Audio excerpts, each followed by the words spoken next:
So good afternoon, everybody, and I have to say, La Fayal Andra Sunayiv, which I think means something like Happy St. Andrew's Day, which is today. It's also Lost Species Day, which is an international movement to kind of commemorate species that have gone down the tube in the great extinction that's underway.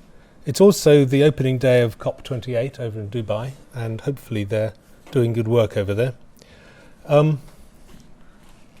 So I'm going to be talking about this restoring peace with nature issue. You've seen that for quite a long time, so I'll just switch to something else. Antonio Guterres, the UN Secretary General, has been calling for peace with nature, or the end of war with nature and the restoration of peace with nature for some years now, with increasing urgency. And I was wondering to myself, well, what would peace with nature look like, and how do we get there? So over the last couple of years, I've been working on basically trying to make sense of that, writing a book about what peace with nature is and all the details and trimmings. But it's actually proved a lot more complicated and a lot more interesting than I thought. Anyway, I'm going to try out a few ideas on you lot, so feedback will be welcome, and my email is available and all that kind of thing, so we can start a dialogue if possible. Anyway, moving on, I've been working with nature and indigenous people since 1975. During that time, this is mainly in the tropical world, mainly Malaysia, Indonesia, and Nigeria. During this time, I've seen what I perceive as the ascendancy of what we might call globalized capitalist modernity, which is a rather clunky way of putting it, but there we are. And while that ascendancy of that system has been put in place, perfected if you like, I've also seen a gulf in attitudes and values between different groups of people everywhere I've worked.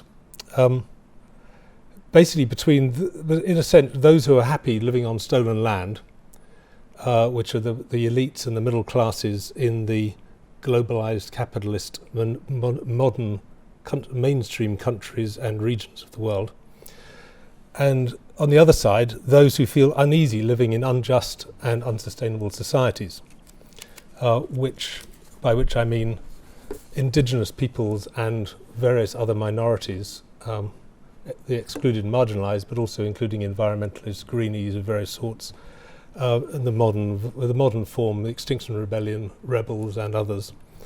So there's these two bundles of attitudes and values that I perceive, which are so different from one another that they almost seem to come from different parts of the human psyche, different parts of human nature.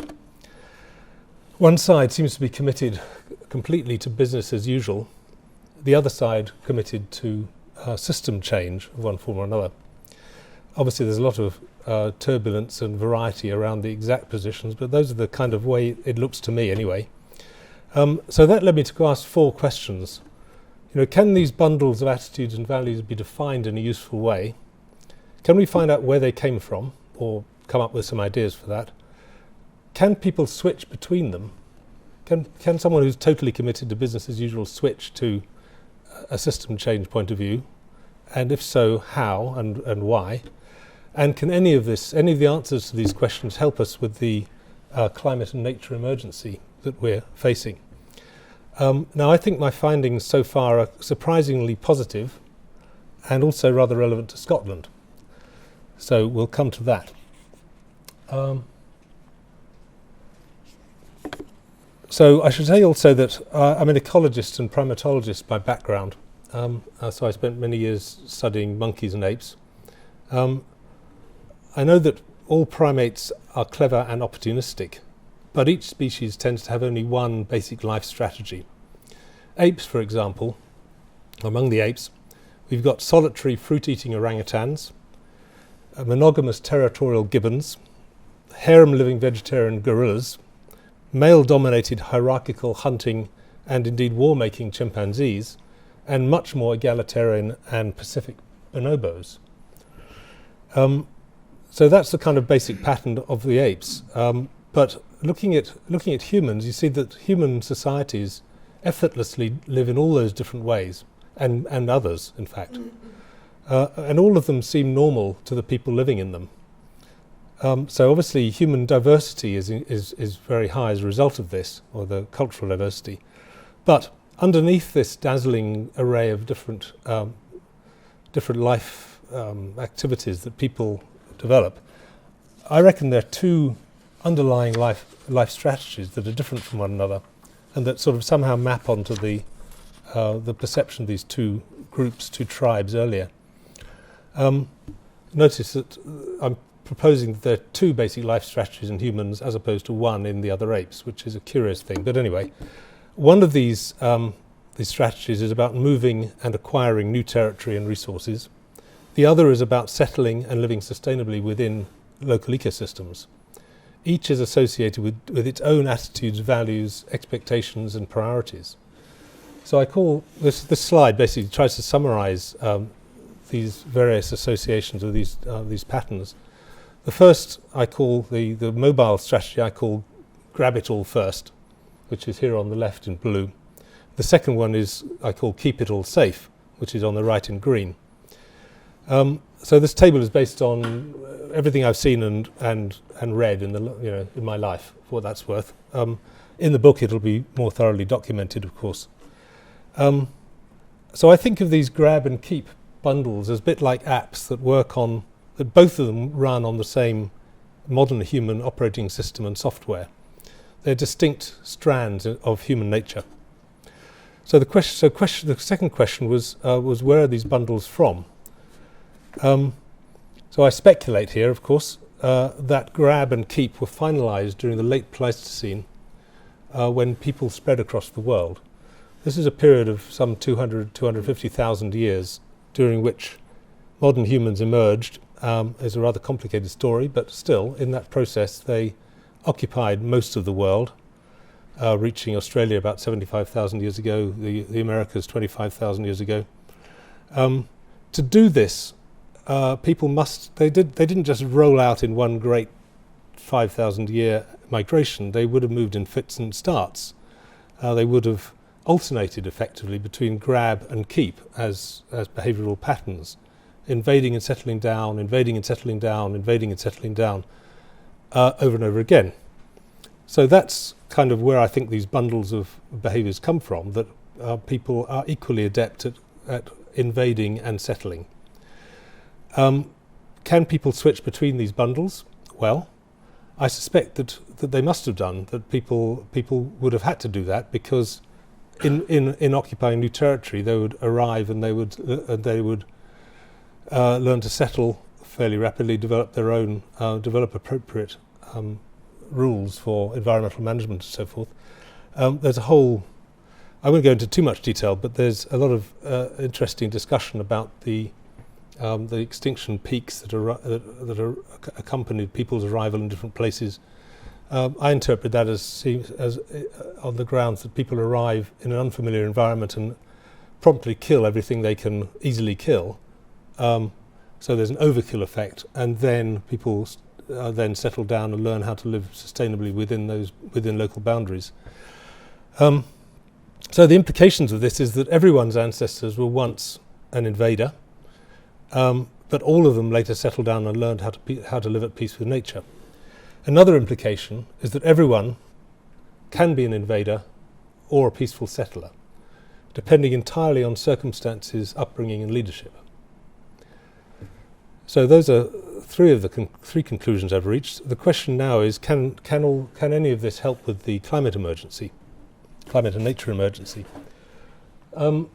So I'm thinking now in terms, again, with rather deep history terms, that so we became human in the late Pleistocene, migrated all over the world. Come the end of the Pleistocene ice ages, we entered the post-glacial Holocene about 11,700 years ago.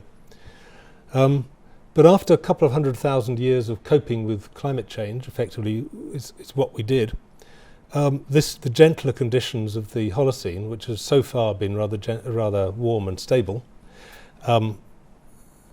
have allowed or nurtured the development of agriculture, which in turn supported cities, which in turn allowed the acquisition of new opportunities of acquiring power within cities and imposing or coercing production from surrounding rural areas that led then to empires.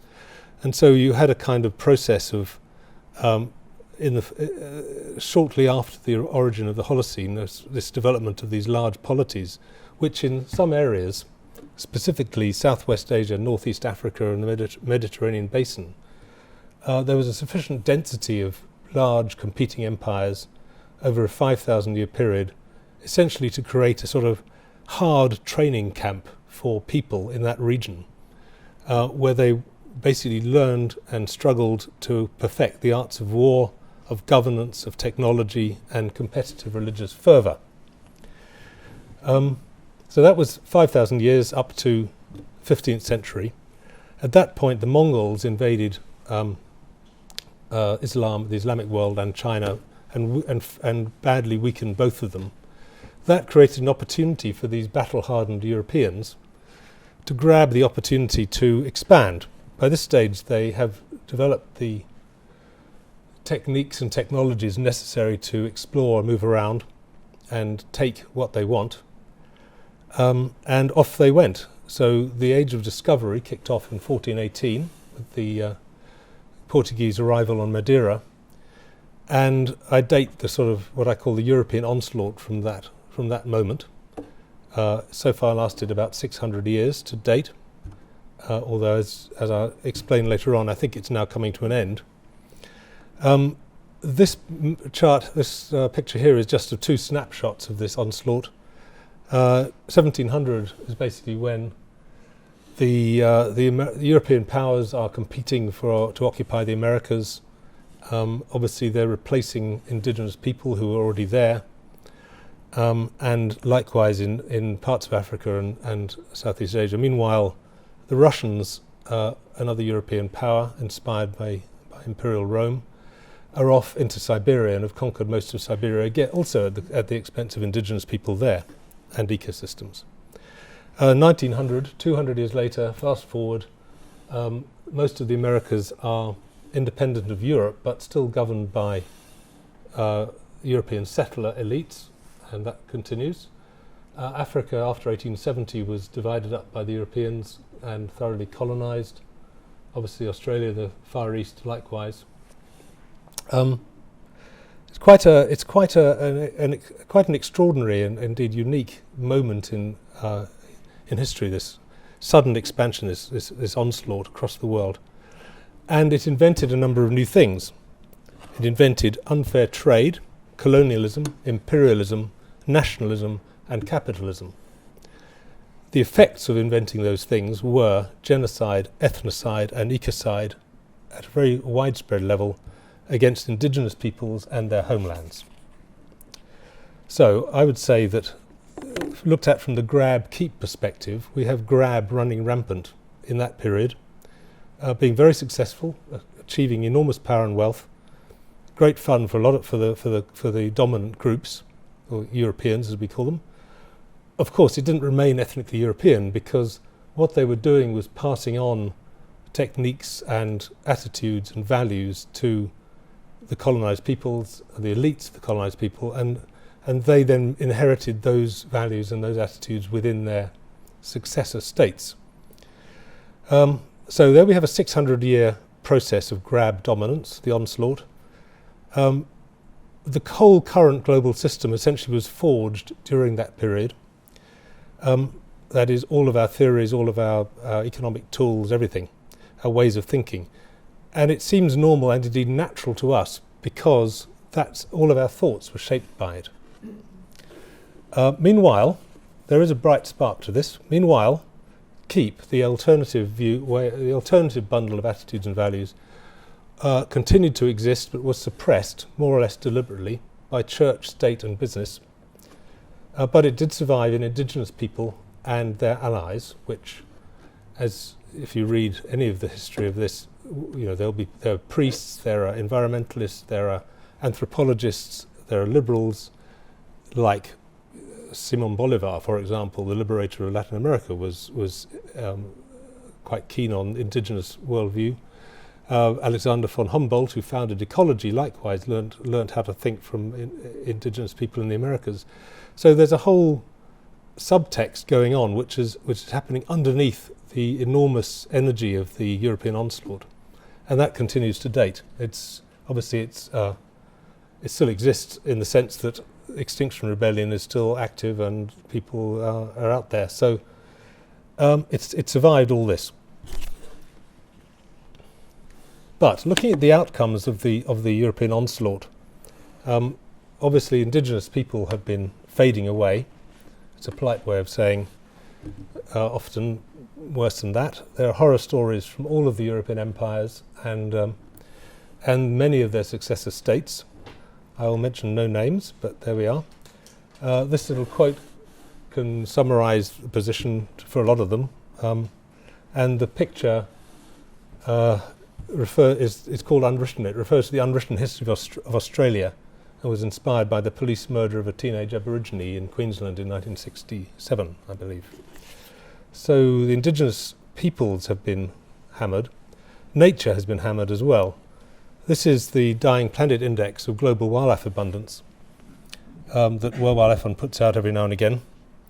As you can see from this, this is based on well-known, well-monitored wildlife populations. Nearly 70% decline in wildlife abundance since 1970. This is often on banners and Extinction Rebellion marches and things. That's where it comes from. But underneath that, there's the fact that 36 biodiversity hotspots around the world used to contain between 50 and 70% of all terrestrial species, and they've lost 80 to 90% of their functional habitat. And in that sort of assault, you're going to lose a lot of species. So we're talking about a mass extinction, however way you cut it. Then there's the issue of climate change and rocketing carbon dioxide concentrations in the air. The far right here is the current event, rocketing up there, well above 400 parts per million. As you can see, it's vertical. This is 800,000 year record based on air bubbles in ice cores. So we're moving into unknown, unfamiliar territories in terms of the greenhouse gas concentration of the air. Not surprisingly, therefore, a lot of heat is being trapped in the biosphere. This is a slightly unfamiliar way of looking at it. Humans tend to think in terms of dry land, but this is the ocean. And that's where most of the heat has been going, actually. This shows, since the mid-80s, a steady and massive increase in total heat content of the ocean. So most of the heat's been going here. A lot of the rest has been going into melting ice, in fact. We could talk about the Antarctic, but I'm more interested in the Arctic. It's more immediate. Here we have a recent satellite image, or assembled from satellite imagery for September this year.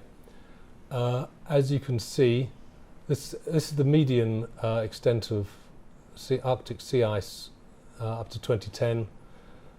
It's now thinner and smaller by a considerable margin. All of the multi-year ice is gone, which means all we're left with is seasonal ice, which can come and go very easily.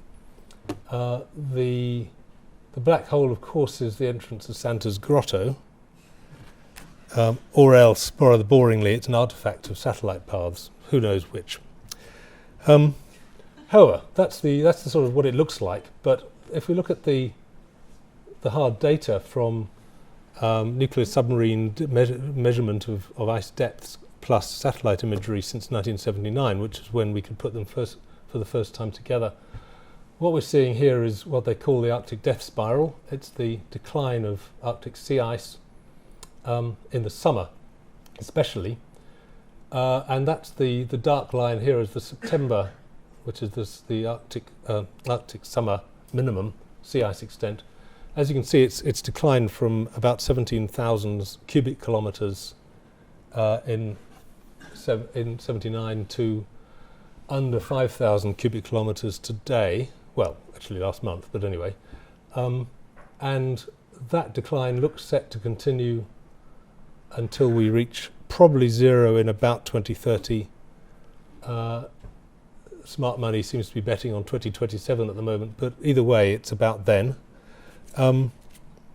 That is a problem, in fact, and a worry. I'm particularly worried about this at the moment, as some of the audience will be aware that I've been talking about it.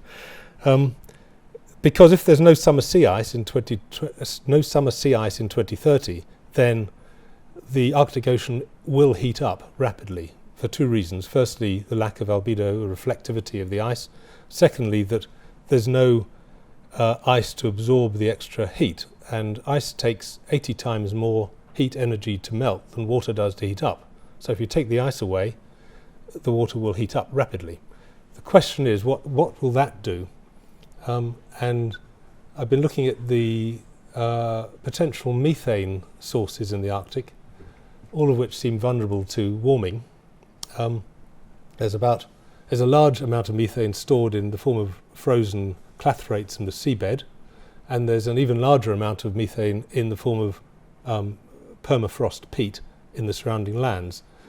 We're talking a couple of trillion tons potentially of mobilizable methane in a very warm Arctic. So major questions arise: how soon will this, how soon will it heat? How fast will it heat? And what will that do to the methane? But my worry is that since methane is 86 times more powerful as a greenhouse gas than carbon dioxide, even 1,000th of the methane available in the Arctic, if it was released in a year, it would double our entire global greenhouse gas emissions. So a billion tons of methane would turn into 86 billion tons of carbon dioxide equivalent, and that would completely wreck all of our planning, all of our efforts, such as they are, to deal with climate change. So that's a big issue, which I'm trying to stir up some action on, but without any results so far. Anyway, this is only one of the problems that face us. This is a chart showing a number of tipping elements that have been identified in the biosphere. As you can see, there's a whole bunch of them connected up in the Arctic, where one thing leads to another. Arctic warming leads to melting of permafrost, leads to methane release, leads to Greenland ice sheet decay, which interferes with the Atlantic warm ocean current, the Gulf Stream effectively, which in turn interferes with the water supplies in the Amazon and the monsoons that feed the Sahel, and also affect the dynamics of the Antarctic ice sheets. So there's these connections. There's also an interesting connection between the Amazon and Tibet, which no one's quite explained, but there's a strong correlation there, rainfall and snowfall in these places.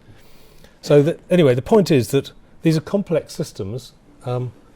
Complex systems, when you stress them steadily over time, what they do is tend to resist change for a while and then suddenly tip into a new state and look for they go through a chaotic process while they look for a new thermodynamic equilibrium.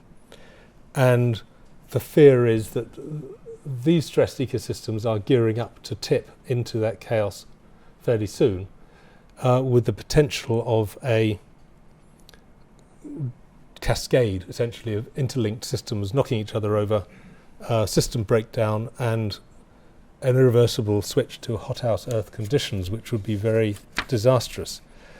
So that's the kind of, we're still talking about outcomes of the last 600 years of onslaught.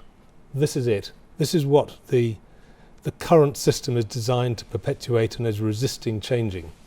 So to change this, to get a grip on any of this, essentially, we have to achieve some kind of zeitgeist shift in the underlying values and attitudes that dominate the decision-making in this world. In other words, we have to work out how to undo the onslaught, which after 600 years is going to be a bit of a challenge, but here we are.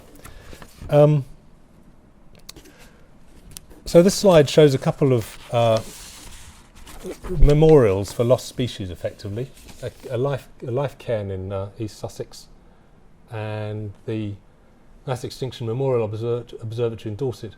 Inside here is a sort of series of galleries which contain stone sculptures of extinct organisms, and people go into there and contemplate the mass extinction. This is just one side, in my view, of a zeitgeist shift in underlying values. essentially a shift from the grab package to the keep package. I interpret it because people all over the world are now sensing that we've run out of frontier. We've run out of an exploitable global, party. The party is over. People sense it, even if they find it hard to articulate. Sensing this, people are starting to mourn and commemorate the victims, as here. They're starting to pay attention to local ecology and the long-term local interests of people and other life forms living in those ecosystems. In other words, they're thinking more like indigenous people. This is not new thinking. This is what indigenous people have always done. In fact, that's how you live at peace with nature. You pay attention to ecology, and you care about how it all works and what your long-term interests are. So I see this process, the Zeitgeist shift, as inevitable and automatic, really. People run out of frontier, keep replaces grab, and we change our ways to build peace with nature. So, taking that point from a modern perspective, what that actually means is that building peace with nature includes every community initiative to promote sustainability, environmental restoration, environmental education, ecosystem restoration, anything like that. Every nature club, every climate demo, every green vote, and every work of art or writing that validates any of that. All of that is building peace with nature and a lot of other things too. So from that point of view, tens of millions of people are building peace with nature all around the world right now. They may not call it that, but that's what's effectively happening from this point of view. But I'd also say that peace with nature is actually bigger and deeper even than that, since it's about recognizing that we've carelessly violated the basic rules and relationships that are required to let us live sustainably and well on this planet. We have understood and dread the consequences of doing that, and we realize that we must now discipline ourselves so as to make things different. In other words, peace with nature is at a deeper level about a change of values to undo the 600 years of bad habits. Good news is that lots and lots of places, I said that there's a Zeitgeist shift underway, and I think this is just a random sample of evidence. All sorts of places are regreening themselves. Just this slide put together reminds us that Wales has this Wellbeing of Future Generations Act and a Climate Change Ministry. France, France, this one, French Citizens Assembly on climate change. It's retraining its entire civil service in how to live in an ecological civilization, and it's passed an Ecocide law with serious penalties for ecocide. Scotland, meanwhile, I could go on for some while about all the interesting things going in Scotland. There's every community has somebody working on ecosystem recovery and sustainability. The place is heaving with ideas and actions, from the restoration of the Firth of Forth to the regenerative cathedral initiative at St Mary's, and it goes on and on throughout the country. It's great. There's also a proposed ecocide law that's out for discussion at the moment from Monica Lennon, I think, MSP. So this is good stuff. Scotland is going great on this. Extinction Rebellion I mentioned a couple of times, but they're worth mentioning because they have this regenerative keep culture of peace, participation and creativity that is embedded in the whole movement. It's a very powerful expression of the Zeitgeist shift. And then we find former frontier countries or places like California rapidly greening. Again, they've come to the end of a continent, and they've run out of frontier. They're starting to do this changeover. And then, of course, there are many small progressive countries like Costa Rica, Nepal, and Bhutan. And peace with nature is kind of the ultimate keep notion, and is the key theme with all of this, really. The idea of peace with nature actually is rooted in indigenous American concepts of the rights of Mother Earth, Pachamama. I mentioned before that Alexander von Humboldt and Simon Bolivar were inspired by this very stuff. And now, hundreds of years later, or 200 years later, we find, ecology as a science, having been founded by Humboldt, is now going strong as kind of the language of nature by which we can work out how and when peace is being restored. And Bolivarianism is very active in the Americas, in Bolivia and Ecuador and other places, as a movement of indigenous rights and restoring the rights of Mother Earth. That's what it does. And it's all becoming very influential at the UN, which is interesting. But looking at the whole thing, I think we can see four strands of peace with nature thinking. One is sort of the scientific strand, which is all about building clean, green, high-tech, democratic, egalitarian and prosperous societies. Places like Costa Rica, which pioneered this approach, or Singapore. Then there's a religious peace with nature, which is about faith communities caring for nature and wild creatures as part of their faith traditions. Then there are indigenous peace with nature traditions, in which nature is regarded as sacred and all-powerful, and people must have a lawful relationship with nature if they're to live properly or at all. That sort of reciprocity between Mother Earth and human community is central to this whole indigenous thinking in all continents, actually, one way or another. And then there's the sort of more socialist version, which I call red-green peace with nature, which is about building safer and fairer societies through community control and restoration of ecosystems. The common theme of these four strands is that paying attention to nature and obeying her rules are essential if people are to live well in viable societies. And the precise balance of the mix of these different traditions varies a lot, but that's essentially what they're adding up to.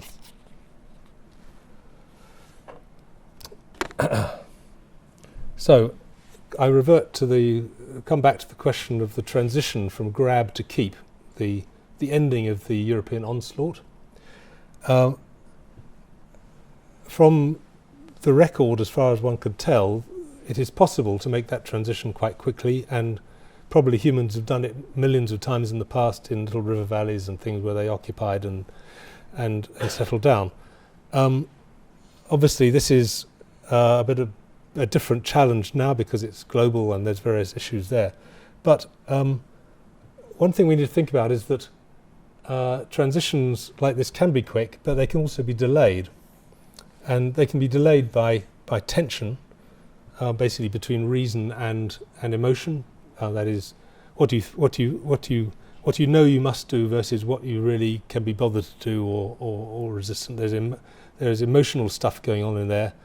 There's cognitive dissonance between the very different ways of thinking about the world that grab and keep thinking engender. And we see that in the tensions between different groups in most of the countries I've seen. And that feeds through into power contests, of course, because they have very different opinions about what should happen. And you get situations where populist denial is set up against activist acceptance of our dilemma, and we see this all around us in all countries in the world, really. And the atmospherics that was very interestingly captured in the film Don't Look Up, which I recommend if anyone wants to see it. But anyway, these power contests, tensions and dissonances I think have created a lot of political insanity, which we see around the world. The rising up of corrupt, opportunistic adventurers, war, polarization, these sort of things. So a lot of the instability in the world I see now as a kind of epiphenomenon or a consequence of the transition happening and being resisted. It's creating tensions, and those tensions are playing out in these various ways and creating opportunities for bad actors in all sorts of places. We must also remember, though, so there's delays, the possibility of being thwarted by bad actors is one thing, and we need to figure out how to remove them. But we don't forget also we've never done a transition like this at a global scale before. We've never had ideas of global justice. We've never had ideas of Earth systems, the science to back them up, satellite imagery and all the rest of it. We've never had the technologies of global knowledge sharing. We've never been in touch with everybody in the world in the way that we are now. These are enormous assets that that could theoretically make the transition just and inclusive, while allowing us to keep much of our useful knowledge and technology. So there is a possibility of making this work very well. I see the surest way forward in this is probably universal bottom-up self-organization, which is where I'd like to concentrate for a moment now on the question of building a viable culture to replace to be the successor culture of this one. I see there are basically 5 action areas that are necessary to progress in doing this. One revolves around education, which I've just think in terms of ensuring that ecology is always taught through primary and secondary education, simply because ecology is the law. Ecology is the science of living systems, and it's living systems that are the problem, or that we've disturbed, and so we need to understand them, and all of our actions that we might do to put them back together again are basically forms of applied ecology. So ecology is a kind of necessary baseline thing for everybody to study. So that's essential. But on the other hand, mass education is slow, and we've got a time problem. So the other area is institutions. It's about mainstreaming precaution. We need to figure out how we can make sure that ecological risks are always bindingly considered in all decisions by all institutions, always. The only problem with this, or the big problem with this, is that institutions can be bought by special interests. So that's an issue. The other area is law, and specifically the recognition of ecocide as a crime, both at national level and in terms of the jurisdiction of the International Criminal Court. There are campaigns at both levels. There's an international campaign for ICC involvement, and various countries, including Scotland now, are considering a national ecocide law, which is a good thing. The trouble with laws is that they are sort of only human, they can be changed, and they're often weakly enforced, especially internationally. Then there's the issue of democracy, voting. I use the term generically, how you express some kind of choice in the matter of your own governance. But here the objective has to be to ensure that ecological illiterates are never elected, ever again. But the problem there is that candidates will lie, frequently do lie, for votes. Which brings me to action area 5, which is about accepting ecological boundaries as binding on all human laws. So we should, I think, focus on that, and this is what I want to spend the last couple of minutes of the talk on, because I think that the idea of some kind of constitutional protection for the principles of ecological sustainability can amplify and consolidate all the other 4 the other action areas, and make it all work properly. So as a result, I've been thinking about and generally agitating for, as best I can, the idea of a peace with nature constitution anywhere, but in Scotland would be a good start. The idea here being all of our previous national constitutions all over the world were written during the onslaught by onslaught practitioners, effectively. That we need a new kind of constitution for the post-onslaught world that is coming into being around us. That's going to require at least 3 innovative measures, constitutional principles. One is that the principles of ecological sustainability exist at a higher level than human laws. Second is those principles must have priority where the two conflict in a major way. And the third is there must be an accessible and effective way to resolve these conflicts. So the third measure to my mind, includes the prospect of an ecological judiciary, which seems to be essential to make that kind of thing work. You need to have a judiciary that is competent to make decisions about the violation of ecological principles, and that needs to be accessible to the public via presumably some kind of checks and balances or screening to make sure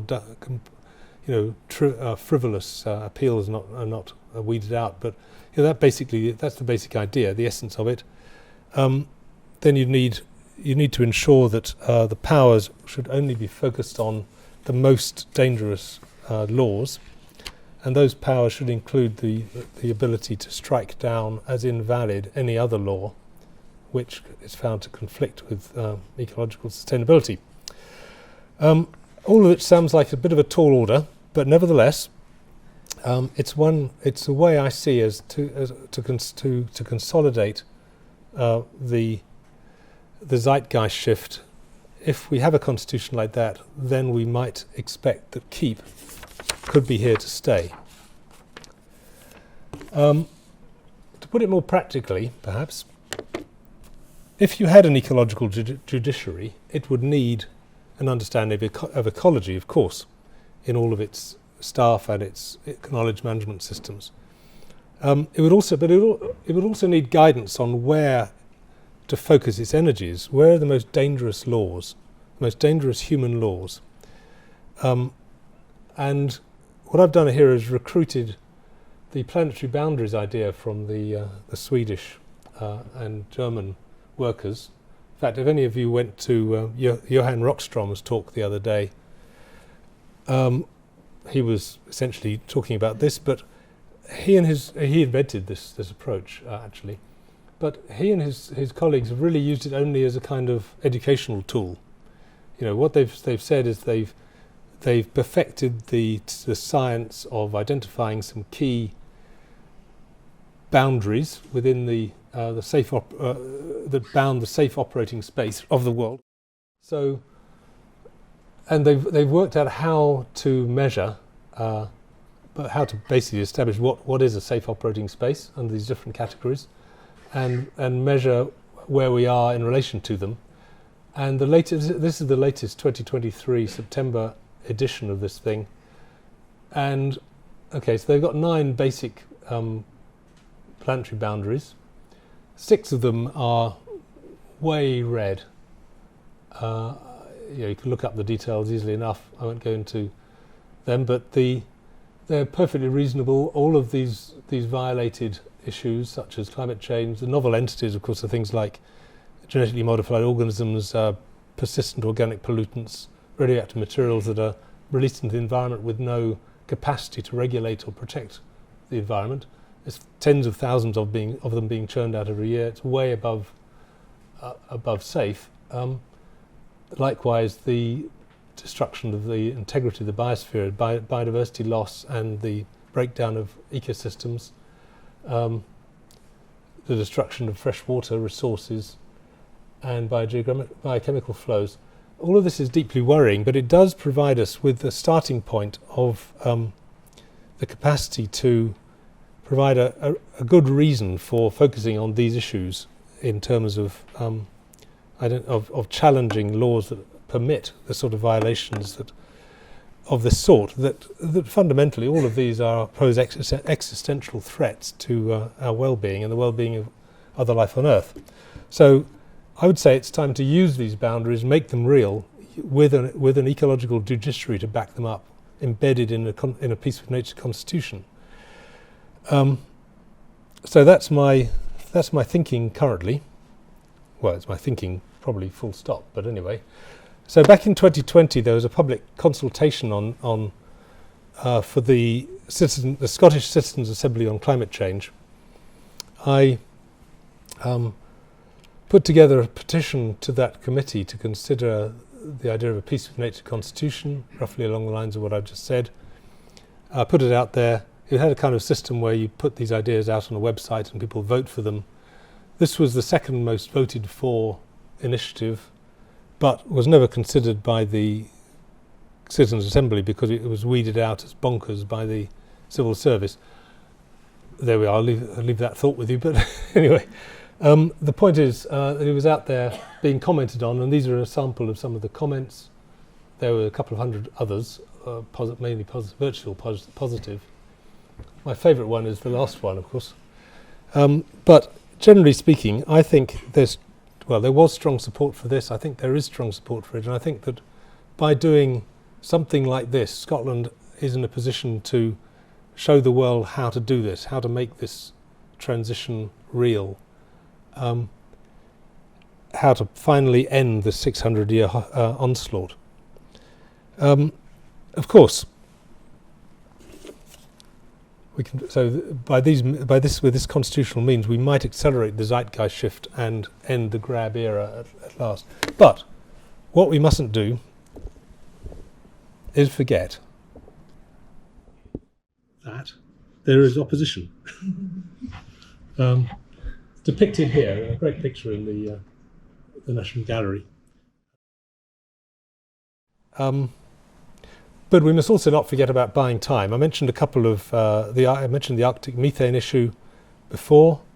What can I say? I've been writing letters about that for some while now. We need to make smarter investments in greenhouse gas net greenhouse gas emission reductions, so in climate change mitigation. That was actually the subject of my last talk for EEDN a couple of years ago.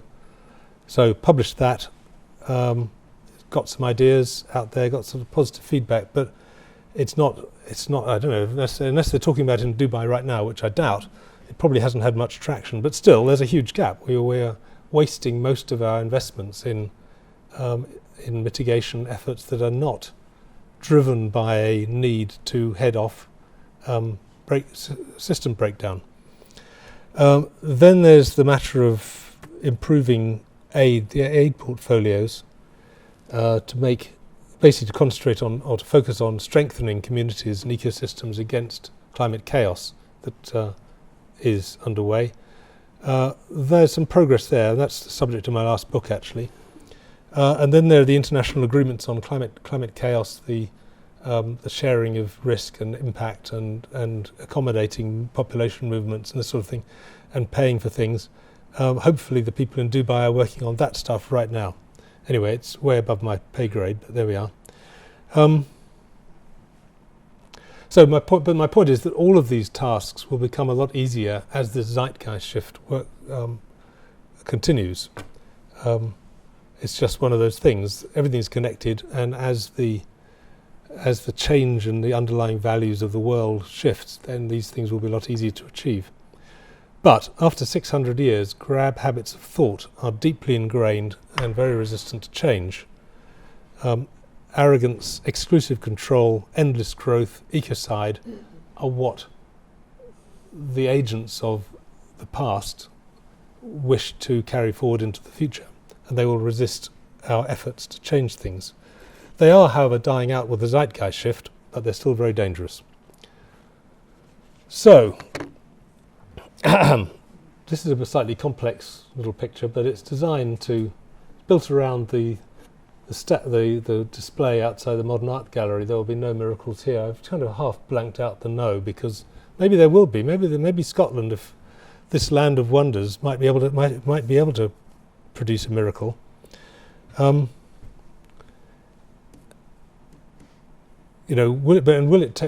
it take a miracle to survive this century, or will we be able to buy enough time for the Zeitgeist shift to work its magic? The transition from grab to keep is a rising tide, and there are good reasons for hope and purpose.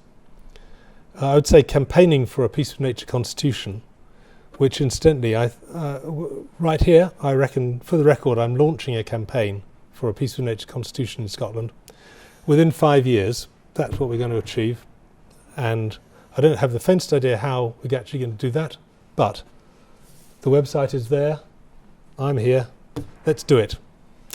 But I think anyway, the campaign will focus people's minds on Scotland's role in founding a viable successor culture. So that's what I've got to say. Thank you very much for your attention.